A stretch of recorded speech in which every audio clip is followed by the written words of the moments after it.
I would ask this city council, in working in concert with legal counsel, to look at how we can regulate smoke shops in our community more strictly. Palm Coast Vice Mayor Teresa Pontieri getting a consensus from council on regulating local smoke shops. Vice Mayor Pontieri has a main concern about the smoke shops she would like to see corrected. Because of the 2018 Farm Bill, we cannot prevent the sale of certain products, particularly hemp-derived products, but we can regulate how those shops are operating in our community. In other words, whether or not they can make their windows opaque versus being able to see through them so that we can see actually from the street what's going on in some of these shops.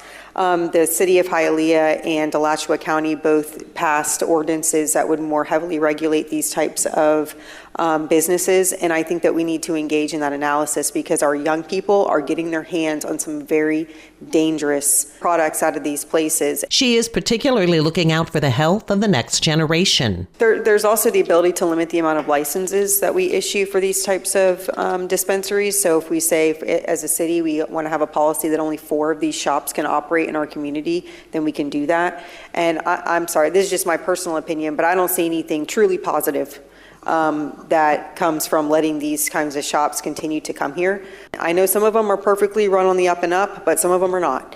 And so to the extent we can ensure that specifically our young people in our community are being kept as safe as we can by our regulation of these businesses, then I think we need to take that step. Palm Coast Vice Mayor Teresa Pontieri. For Flagler's Local Morning News, I'm Karen Johnson. Good morning, Flagler County. I'm Rich Carroll. You're listening to Flagler's Morning News on Friday, January 31st. The Flagler County School Board honored one of their wonderful teachers who passed away this week. District 3 Representative Janie Ruddy used her time to remember their colleague. We recently experienced a loss in our teaching community here at Flagler. Miss Stacy Fabrizio. She was the health teacher at Rimfire, and she touched hundreds, if not thousands of lives. So I take a moment to just reflect on her contribution, as well as just her as a person. She loved her Jeep, and I know she's riding it somewhere. And so the next time you see a beach sunset, I ask that you think of Miss Fabrizio. From the WNZF Newsroom, I'm John Austin IV. This local news is a service of Flagler County's Toyota dealer, Beaver Toyota, US 1 St. Augustine, here to wow you. Especially now with artificial intelligence and other technologies that have emerged, a lot of the scammers are cloning phone numbers. The head of the Flagler County Sheriff's Office Cyber Crimes and Criminal Intelligence Unit is telling you how to avoid the scammers out there. On last week's Friday Free for All, Sergeant Austin Rodriguez gave some tips on how to sniff out scam emails. I'll get emails from eBay that say that, I owe X amount of dollars. The first thing I'll do is I'll click on the email address specifically, and it'll expand and it'll show what the full email address. And typically it'll be eBay at xyz12345.edu or whatever. It'll be some crazy email address. And at that point, it should raise some red flags for a normal person, right? But if you're not aware that that's an option and you just see the eBay logo on your email, you might be inclined to go ahead and give them your personal information. That's the danger that we face today. With technology rapidly changing, Sergeant Rodriguez says you need to be aware of red flags. Somebody calling and impersonating a bail bondsman or law enforcement and saying that your granddaughter's been kidnapped and or your granddaughter's been arrested and we need $2,000 to bond her out. A lot of what we're seeing now is cryptocurrency being the preferred method of exchange because it is harder to track than just, if you were to provide a bank account. So that should obviously raise some red flags as well. No law enforcement officer or bail bondsman is calling and requesting money to be deposited in a digital wallet with Bitcoin. I'm Daryl Moody reporting.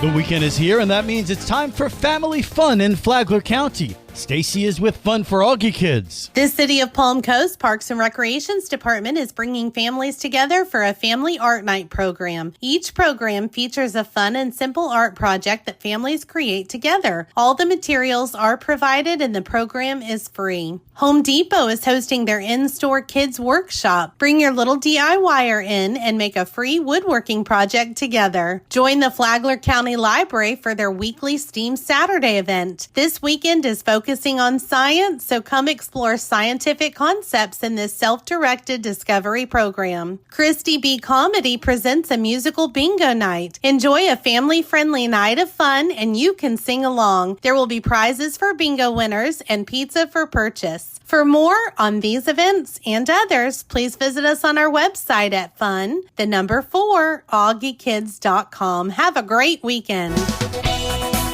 And now you're up to date on Flagler's Morning News. I'm Rich Carroll.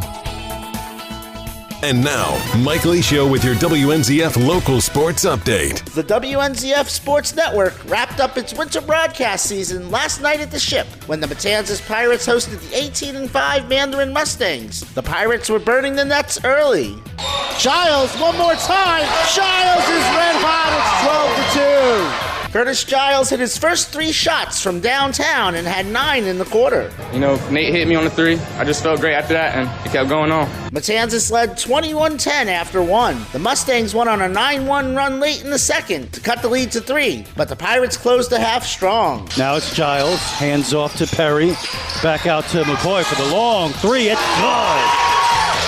Davis finds Giles in the corner. Now McCoy, an open 3.